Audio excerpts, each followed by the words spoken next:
জয়রাম বন্ধুরা, আজকে দেখো আমি কি বানাবো। চিংড়ি ভাপা। এই যে মাছটাকে আগে নুন হলুদ দিয়ে ভালোভাবে মেখে নিয়েছি। এখন একদম হালকা করে ভেজে নেব, জাস্ট একটু লাল লাল হলে নামিয়ে নেব মাছটা। এই দেখো একদম হালকা করে ভেজেছি, বেশি ভাজলে ভালো লাগবে না। এখন নামিয়ে নেব মাছটাকে।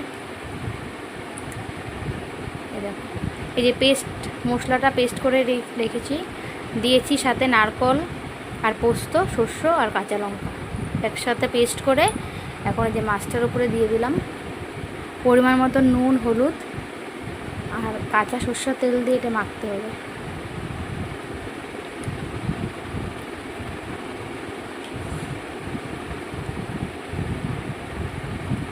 ভালোভাবে মেখে নিয়েছি মাছটাকে।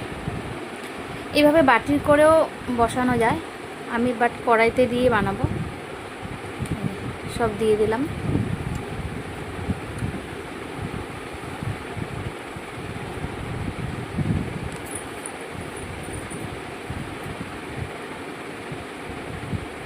আর একটু নাড়াচাড়া করে দিই। এখন একটু পরিমাণ মতন জল দিয়ে দেবো, বেশি দেবো না, অল্পই দেবো।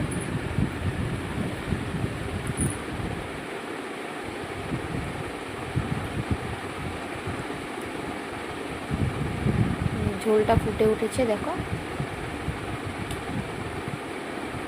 এখন আরেকটু কাঁচা সরষের তেল দিয়ে দিলাম উপর দিয়ে।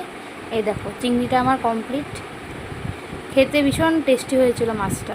এই দেখো লোকটা। ঠিক আছে বন্ধুরা, তোমরা বলো কেমন হয়েছে।